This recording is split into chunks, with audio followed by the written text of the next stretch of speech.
Most people assume that if a product is sitting on the shelf at a major pet store, someone checked it. Someone did, but not necessarily for your dog's benefit. What I am about to show you today is something the pet food industry has no incentive to teach you: how to read past the front of the bag. Because the front of the bag is a billboard, the ingredient list is the contract, and most dog owners have never been taught to read the contract. I have been a veterinarian for more than 20 years, and I treat dogs whose health problems trace straight back to what is in their bowl. Problems the owners never connected to the food because nobody ever gave them the tools to look. That changes today. Before we go further, tell me in the comments where you are watching from and what breed your dog is. And if you have the bag of dog food nearby, keep it handy. You are going to want to look at it before this video ends. There is one specific detail on that label, one line of text that separates a food that supports your dog's life from one that slowly works against it. I will get to that line, and I promise it will be the most useful thing on that bag. Here's the first thing I want you to release. If you have been feeding your dog the same food for years and you just had a moment of worry watching this, that guilt is not yours to carry. The pet food industry markets products using words like premium, natural, wholesome, and real. None of those words are regulated in pet food. Any manufacturer can print them on any bag, regardless of what is inside. You were not careless. You were trusting a system that was built to look trustworthy. What you are doing right now, looking past the front of the bag, is exactly what a good pet parent does, and you are doing it. The myth I want to dismantle first, because it is the one that keeps the most owners stuck, is this: if the food is sold legally in the United States, it must be safe and balanced. The FDA does regulate pet food. It requires that pet food be safe, produced under sanitary conditions, and truthfully labeled. But here's what the FDA does not do. It does not pre-approve formulas before they reach the shelf. And AAFCO, the Association of American Feed Control Officials, the organization that sets minimum nutritional standards for dog food, is a non-profit that develops model guidelines. It does not certify or approve individual products. What this means in practice is that a food can be manufactured and sold legally while still containing ingredients of poor nutritional quality, artificial additives with long histories of controversy, and a formulation that simply is not appropriate for your dog's age or size. The shelf is not a safety guarantee. It is a starting point. Now let me show you what the years of low-quality daily feeding actually does inside the dog's body, because this is where owners begin to see the signs and still miss the connection. Think of it this way. Feeding a dog a low-quality diet every day is like running a car on the minimum grade fuel. The engine works. It starts, it moves, it gets you where you are going. But over years, the slow buildup of residue, the cumulative effect of each individual tank, shortens the life of that engine in ways that no single bad tank would ever show on its own. The dog eats twice a day, every day, for years. What goes into that bowl adds up. When a dog food lists a vague protein source, poultry byproduct meal, meat and bone meal, animal digest, or places a cheap filler like corn syrup, wheat flour, or soy protein isolate among the first three ingredients, the dog is absorbing fewer usable nutrients per meal. Bioavailability is the word for this. It simply means how much of a nutrient the dog's body can actually extract and use from a given ingredient. A label can say protein is present, while the protein source is one the dog's digestive system struggles to fully process. The result is a slow nutritional deficit, not a sudden emergency, but a steady drain on muscle mass, coat quality, immune function, and organ health. Months pass, then a year, then two, and the owner notices things that seem small. The coat dulls, the dog scratches more, the stools are softer than they used to be, the dog sleeps a bit more, plays a bit less.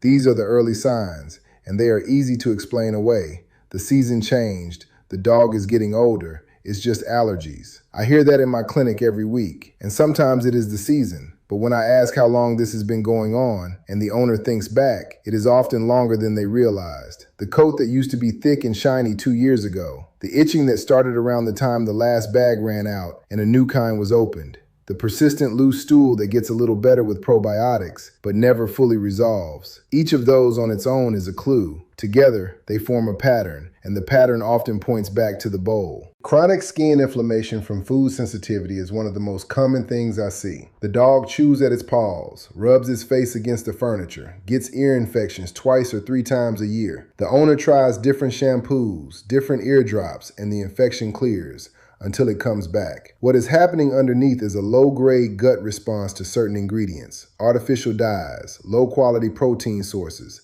legumes or grains the individual dog does not tolerate well. The gut is inflamed quietly, and that inflammation shows on the skin, in the ears, in the coat. It is worth knowing that artificial dyes, colors like red 40, yellow 5, and blue 2, serve exactly one purpose in dog food. They make the kibble look like meat to the person picking the bag off the shelf. Dogs see a much more limited color spectrum than humans. The dye is for you, not for your dog. It has zero nutritional value and a history of being linked to allergic reactions in sensitive animals. That is a trade-off that should not exist. The preservative question is similar. A bag of dry kibble that stays fresh on a shelf for 2 years without refrigeration is not doing that with fresh ingredients alone.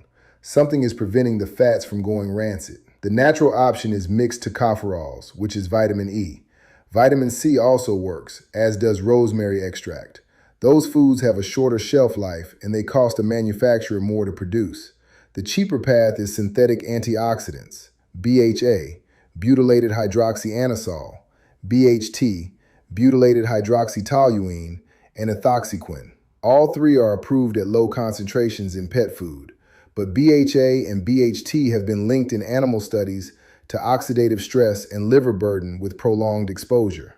And ethoxyquin, this one is worth knowing, is banned from human food in the United States, with very limited exceptions in spices, but it can still appear in pet food as a preservative in fish meal. The manufacturer may not list it directly because it was added by the ingredient supplier. If you see preserved with ethoxyquin or look for that language in the fine print, that is the flag. Now I want to tell you about Bailey. Bailey was a 4-year-old golden retriever mix whose owner brought her in because she had been breathing harder than usual on their evening walks. Not dramatically, just enough that the owner noticed she was stopping more, taking longer to recover. Bailey was not overweight, no injuries, no known conditions. She had been eating the same grain-free kibble since she was a puppy, a formula heavy in peas, lentils, and chickpeas, no grains listed anywhere on the label. When I listened to her heart, something was off. We ran a cardiac evaluation. The results showed mild cardiac enlargement, the early stages of a condition called DCM, dilated cardiomyopathy, which is a condition in which the heart muscle becomes thin and weakened and loses its ability to pump blood the way it should. We checked her taurine levels. Taurine is an amino acid that the heart muscle depends on to contract properly, and they came back low normal. Not dangerously low, but below where we wanted them. We changed her food to one with name protein first, whole grains, and a verified taurine profile. We added a supervised course of taurine supplementation. 6 months later, her energy was back to where her owner remembered it. The follow-up echo showed improvement. Her owner looked at me and said, "I thought grain-free meant better. Nobody ever told me to look at what they replaced the grain with." That is the part of the grain-free story that most people do not hear. In 2018, the FDA opened a formal investigation into reports of DCM in dogs eating certain diets. By 2019, the FDA had received more than 500 reports, and a pattern had emerged. Most of the affected dogs had been eating grain-free diets, where the first several ingredients included large quantities of peas, lentils, chickpeas, or potatoes, legumes and root vegetables used to replace the grains that were removed. The dogs affected included breeds not genetically predisposed to heart disease, golden retrievers, Labrador retrievers, bulldogs, mixed breeds. The leading hypothesis is that high concentrations of legumes may interfere with how the dog's body synthesizes taurine from other amino acids, not a direct toxicity, but a disruption of a metabolic process the heart depends on.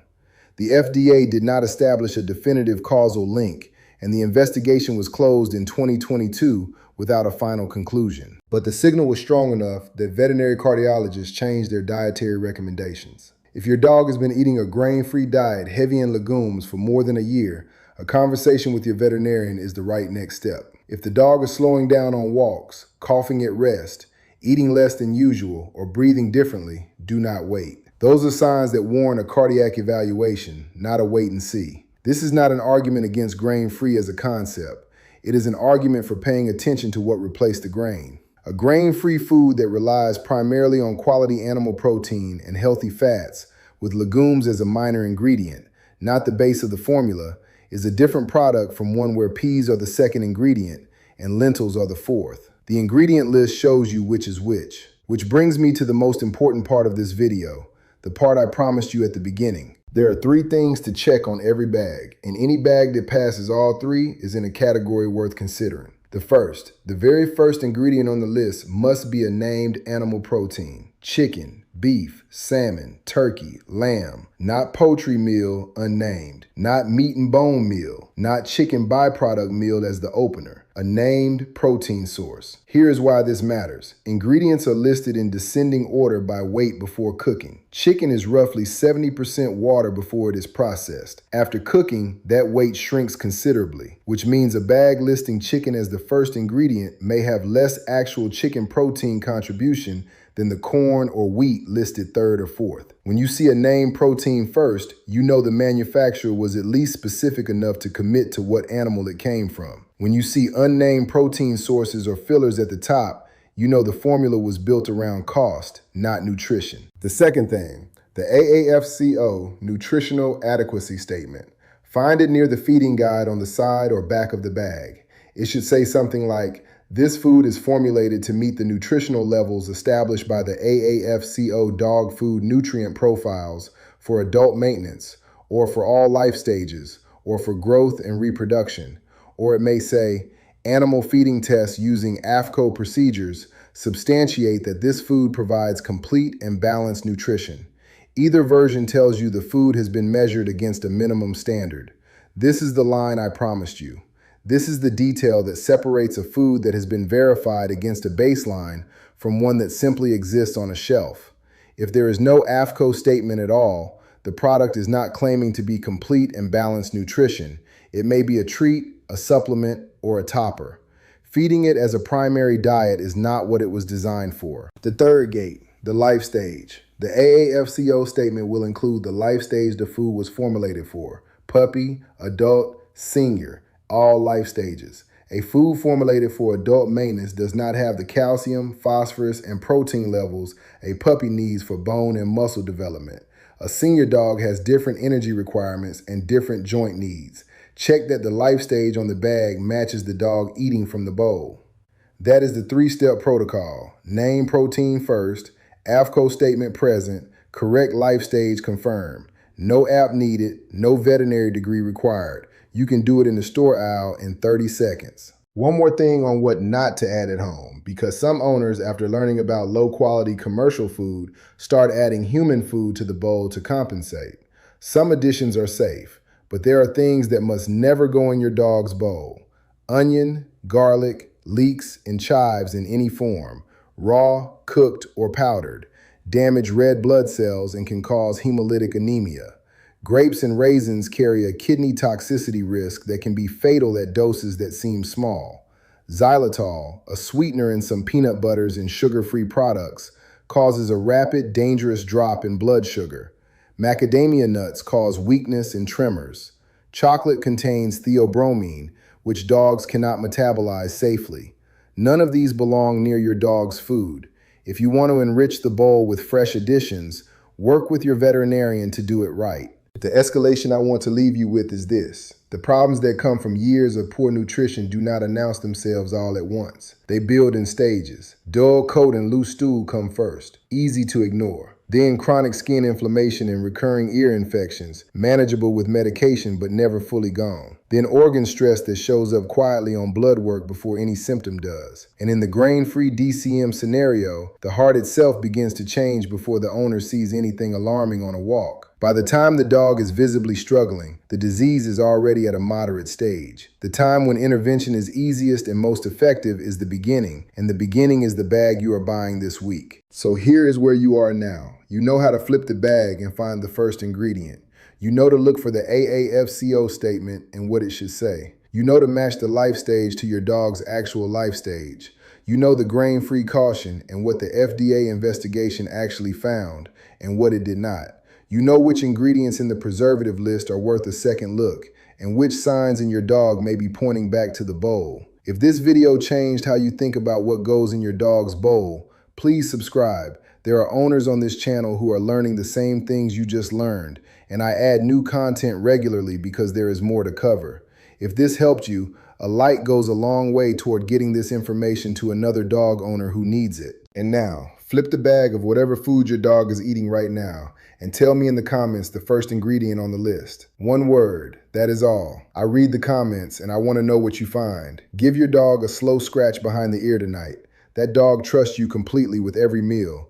You just did something to earn that trust a little more.